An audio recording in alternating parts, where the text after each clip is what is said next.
Assalamualaikum warahmatullahi wabarakatuh. Shalom, Om Swastiastu, Namo Buddhaya, Salam Kebajikan.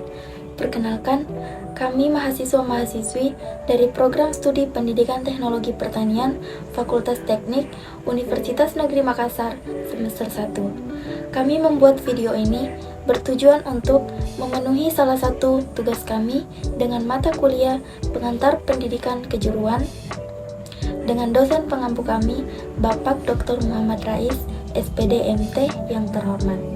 Apa kabar Bapak? Semoga kita semua senantiasa selalu diberi hari yang bahagia dan kesehatan yang berharga oleh Allah Subhanahu wa Ta'ala. Pertama-tama, perkenalkan, kami dari kelompok 3 beranggotakan 5 orang. Saya sendiri bernama Nur Kolbi sebagai MC atau moderator pemandu acara jalannya presentasi kali ini. Adapun teman kami bernama Delvia Dwi Wahyuni Hasan sebagai pemateri pertama, Nurwana sebagai pemateri kedua, saya sendiri sebagai pemateri ketiga, adapun Muhammad Herwan Permana sebagai pemateri keempat, dan yang terakhir ada Esrianti sebagai pemateri kelima. Di sini kami kelompok 3 diberikan amanah untuk mempresentasikan suatu materi yang bertemakan inovasi pendidikan kejuruan di era revolusi industri 4.0. Adapun rumusan masalah yang akan menjadi pembahasan yaitu yang pertama, inovasi kunci sukses hadapi revolusi industri 4.0. Yang kedua, pendidikan di era industri 4.0, tantangan dan peluang karir. Yang ketiga, dampak revolusi industri 4.0 terhadap pendidikan di Indonesia. Nah, yang keempat, menjelaskan keterampilan berpikir tingkat tinggi atau biasa disingkat dengan HOTS bagi guru untuk menghadapi era revolusi industri 4.0 dalam kurung keterampilan atau abad ke-21. Nah, yang kelima, keterampilan berpikir tingkat tinggi sebagai critical and creative thinking atau keterampilan berpikir tingkat tinggi sebagai problem solving. Revolusi Industri 4.0. Dosen Institut Teknologi Bandung atau ITB, Ridhar Mengko yang mengambil sumber dari AT Kearney mengungkapkan sejarah revolusi industri sampai akhirnya menyentuh generasi keempat. Berikut ini 4 tahap evolusi industri dari awal hingga saat ini. 1. Akhir abad ke-18. Revolusi industri yang pertama terjadi pada akhir abad ke-18, ditandai dengan ditemukannya alat tenun mekanis pertama pada tahun 1784. Saat itu, industri diperkenalkan dengan fasilitas produksi mekanis menggunakan tenaga air dan uap.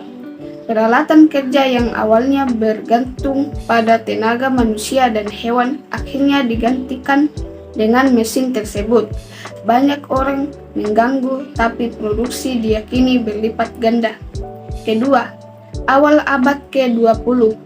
Revolusi Industri 2.0 terjadi di awal abad ke-20. Kala itu ada pengenalan produksi massal berdasarkan pembagian kerja. Kini produksi pertama melibatkan rumah potong hewan di Cincinnati, Amerika Serikat pada tahun 1870. Ketiga, awal tahun 1970. Pada awal tahun 1970 ditengarai sebagai perdana kemunculan revolusi industri 3.0. Dimulai dengan penggunaan elektronik dan teknologi informasi guna otomatisasi produksi. Debut revolusi industri generasi ketiga ditandai dengan kemunculan pengontrol logika terprogram pertama atau PLC, yakni modem 084-969. Sistem otomatisasi berbasis komputer ini membuat mesin industri tidak lagi dikendalikan manusia. Dampaknya memang biaya produksi menjadi lebih murah. Yang keempat, awal tahun 2018. Saat ini memasuki tahun 2018 merupakan zaman revolusi industri 4.0 yang ditandai dengan sistem cyberfisikal. Selanjutnya, pendidikan kejuruan di era industri 4.0, tantangan dan peluang karir. Tantangan dan peluang aktivitas manusia dalam skala ruang lingkup, kompleksitas, dan transformasi. Dari pengalaman hidup sebelumnya, manusia bahkan akan hidup dalam ketidakpastian global. Oleh karena itu, manusia harus memiliki kemampuan untuk memprediksi masa depan yang berubah sangat cepat. Tiap negara harus merespon perubahan tersebut secara terintegrasi dan komprehensif. Salah satu upaya yang harus dilakukan untuk menjawab tantangan industri 4.0 adalah dengan memperhatikan karakteristik-karakteristik yang harus ada pada pendidikan kejuruan UMEDA ET AL 2019, yaitu sebagai berikut. 1. Dalam dunia kerja, orientasi ditekankan pada individu. 2. Penilaian khusus didasarkan pada apa yang sedang dibutuhkan di lapangan. 3. Aspek psikomotorik, afektif, dan kognitif menjadi fokus utama pengembangan kurikulum. 4. Sekolah bukan salah satunya tempat yang menjadi tolak ukur keberhasilan seseorang. 5. Sarjana dan prasarana yang ada di sekolah harus memadai. 6. Melibatkan guru BK sebagai pihak yang membantu peranan karir siswa serta adanya dukungan masyarakat.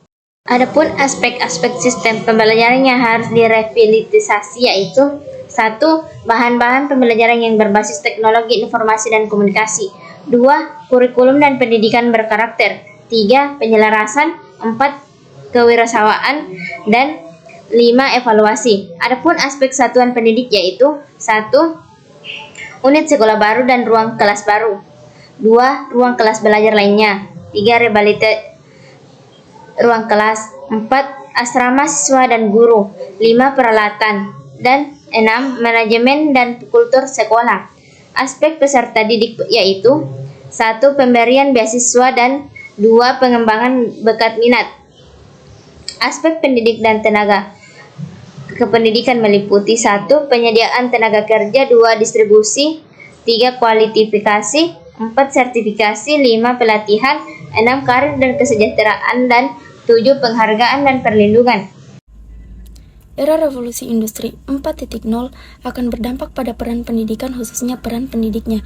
Jika peran pendidik masih mempertahankan sebagai penyampai pengetahuan, maka mereka akan kehilangan peran seiring dengan perkembangan teknologi dan perubahan metode pembelajarannya. Kondisi tersebut harus diatasi dengan menambah kompetensi pendidik yang mendukung pengetahuan untuk eksplorasi dan penciptaan melalui pembelajaran mandiri. Konteks pembelajaran abad 21, pembelajaran yang menerapkan kreativitas, berpikir kritis, kerjasama, keterampilan komunikasi, kemasyarakatan, dan keterampilan karakter. Adapun keterampilan abad ke-21 yaitu yang pertama, life and career skills, yang kedua, learning and innovation skill, dan yang ketiga, information media and technology skills.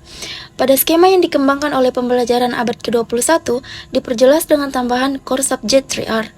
Dengan konteks pendidikan 3R adalah singkatan dari reading, writing, and arithmetic, diambil lafal R yang kuat dari setiap kata. Selanjutnya yaitu rincian pembelajaran berbasis kecakapan abad ke-21. Yang pertama, communication atau komunikasi, yaitu sebuah kegiatan mentransfer sebuah informasi baik secara lisan maupun tulisan. Namun, tidak semua orang mampu melakukan komunikasi dengan baik.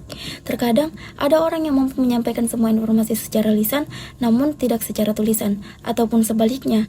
Nah, yang kedua, kolaboratif atau kolaborasi adalah kemampuan berkolaborasi atau bekerja sama, saling bersinergi, beradaptasi dalam berbagai peran dan tanggung jawab, bekerja secara produktif dengan yang lain, menempatkan empati pada tempatnya, menghormati perspektif yang berbeda.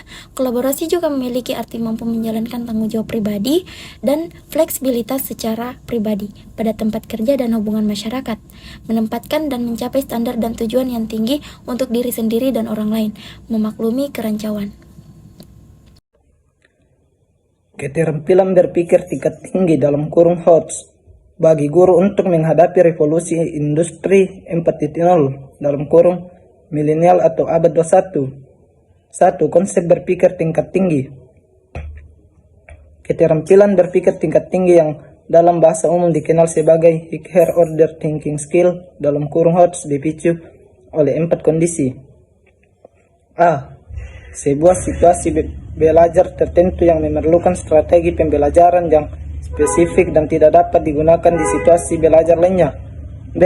Kecerdasan yang tidak lagi dipandang sebagai kemampuan yang tidak dapat diubah, melainkan kesatuan pengetahuan yang dipengaruhi oleh berbagai faktor yang terdiri dari lingkungan belajar, strategi dan kesadaran dalam belajar. C.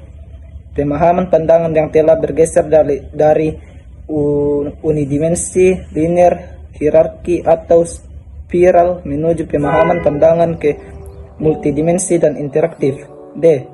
Keterampilan berpikir tingkat tinggi yang lebih spesifik seperti penalaran, kemampuan analisis, pemecahan masalah, dan keterampilan berpikir kritis dan kreatif. 2. Kerangka konsep berpikir abad 21 di Indonesia. Implementasi dalam merumuskan kerangka sesuai P21 bersifat multidisiplin, artinya semua materi dapat didasarkan sesuai kerangka P21.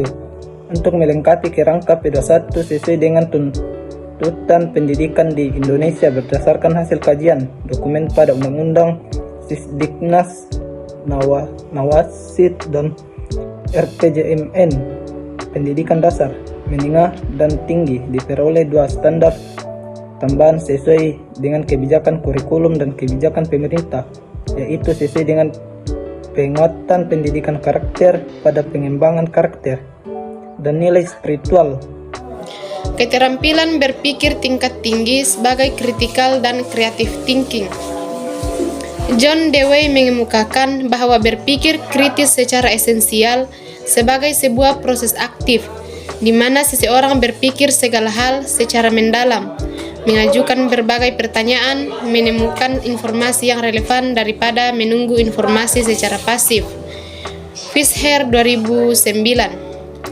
Berpikir kritis merupakan proses di mana segala pengetahuan dan keterampilan dikerahkan dalam memecahkan permasalahan yang muncul, mengambil keputusan, menganalisis semua asumsi yang muncul, dan melakukan investigasi atau penelitian berdasarkan data dan informasi yang telah didapat sehingga menghasilkan informasi atau simpulan yang diinginkan. Berpikir kreatif merupakan kemampuan yang sebagian besar dari kita yang terlahir bukan pemikir kreatif alami. Perlu teknik khusus yang diperlukan untuk membantu menggunakan otak kita dengan cara yang berbeda. Masalah pada pemikiran kreatif adalah bahwa hampir secara definisi dari setiap ide yang belum diperiksa akan terdengar aneh dan mengada-ngada, bahkan terdengar gila. Tetapi solusi yang baik mungkin akan terdengar aneh pada awalnya. Keterampilan berpikir tingkat tinggi sebagai problem solving. Keterampilan berpikir tingkat tinggi sebagai problem solving diperlukan dalam proses pembelajaran karena pembelajaran yang dirancang dengan pendekatan pembelajaran berorientasi pada keterampilan tingkat tinggi tidak dapat dipisahkan dari kombinasi keterampilan berpikir dan keterampilan kreativitas untuk pemecahan masalah. Keterampilan pemecahan masalah merupakan keterampilan para ahli yang memiliki keinginan kuat untuk dapat memecahkan masalah yang muncul pada kehidupan sehari-hari.